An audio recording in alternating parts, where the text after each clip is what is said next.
اکتوبر 1971 ایران کے ڈیزرٹ کے بیچوں بیچ ایک ایسی پارٹی ہو رہی تھی جو شاید ہسٹری میں دوبارہ کبھی نہ ہو۔ امیجن کریں، 50,000 پرندے یورپ سے منگوائے گئے، فرانس سے 18 ٹن کھانا منگوایا گیا اور دنیا بھر کے 60 سے زیادہ کنگز، کوئینز اور پریزیڈنٹس ایک ہی ٹیبل پر بیٹھے تھے۔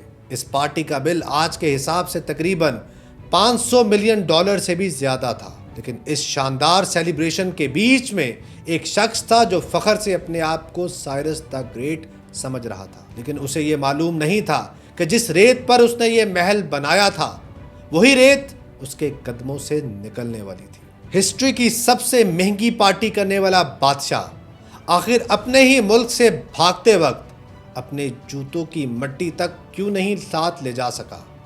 آج ہم بات کریں گے اس شیڈو آف گاڈ کی جسے دنیا the last Shah of Iran کے نام سے جانتی ہے۔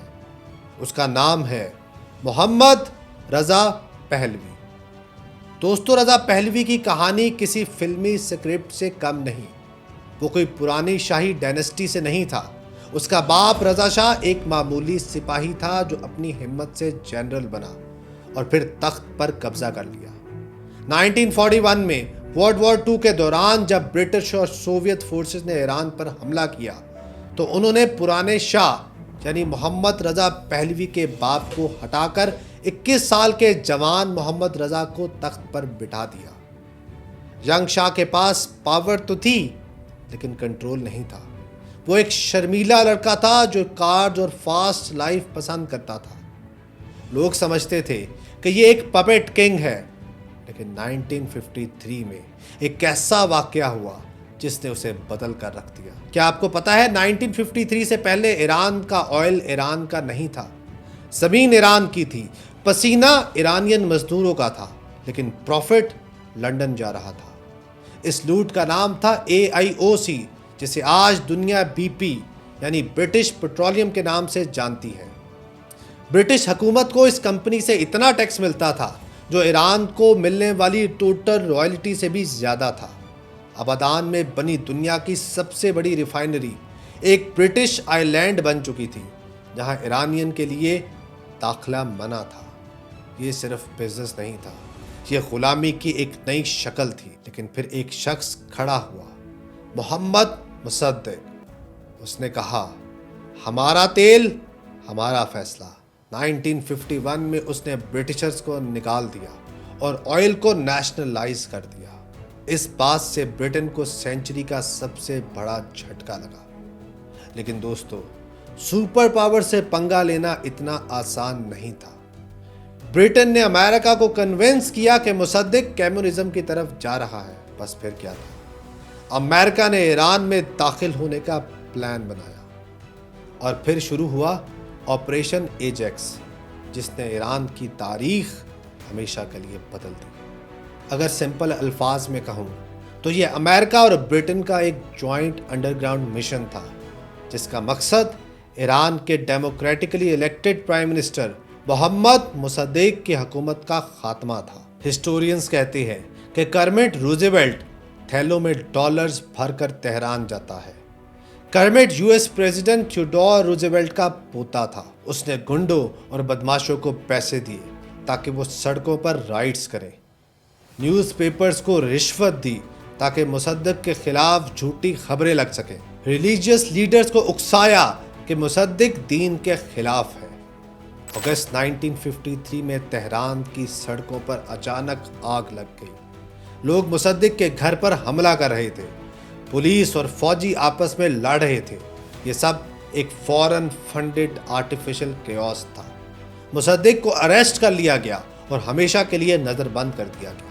اس آپریشن کا سب سے بڑا رزلٹ یہ نکلا کہ محمد رضا پہلوی یعنی شاہ آف ایران، جو ڈر کر ملک سے بھاگ گیا تھا، اسے واپس لایا گیا اور ایبسولوٹ پاور دے دی گئی۔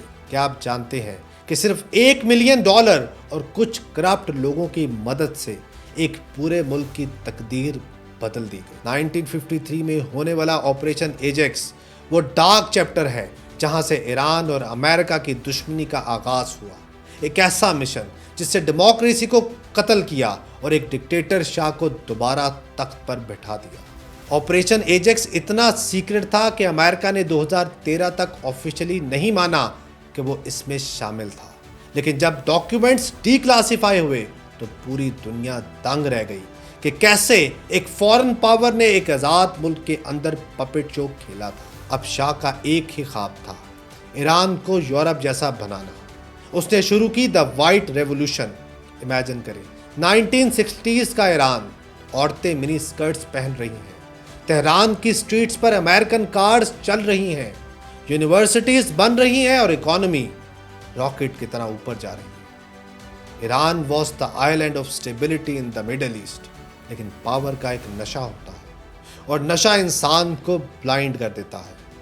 کیا آپ کو پتا ہے شاہ اتنا طاقتور ہو چکا تھا کہ اس نے یو ایس پریزیڈنٹس تک کو ڈکٹیٹ کرنا شروع کر دیا۔ وہ کہتا تھا ہم تمہارے نوکر نہیں ہیں، ہم تمہارے برابر ہیں۔